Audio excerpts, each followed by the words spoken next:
Повечето хора сменят жилищата си само няколко пъти в живота си и когато го правят, обикновено иска да бъде правилно.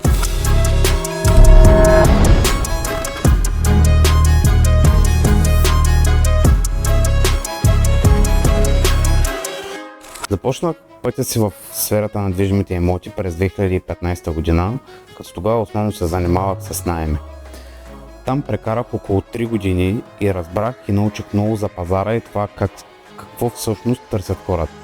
След кратка пауза отново се върнах в бранша, но този път основният ми фокус беше върху покупко-продажбите. Днес основната ми специализация са инвестиционните имоти.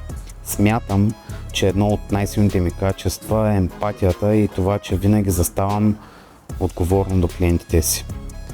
Знам, че решенията, свързани с недвижимите имоти, са едни от най-важните в живота, затова се старая всеки, с когото работя, да взема уверено и информирано решение. Моята цел е проста – да изградя име, което се свързва с коректност, доверие и професионализъм. Казвам се Даниел Николов, съпруг, баща на 2 прекрасни момичета и съм брокер на недвижими имоти, част от мрежата на Remax Partners.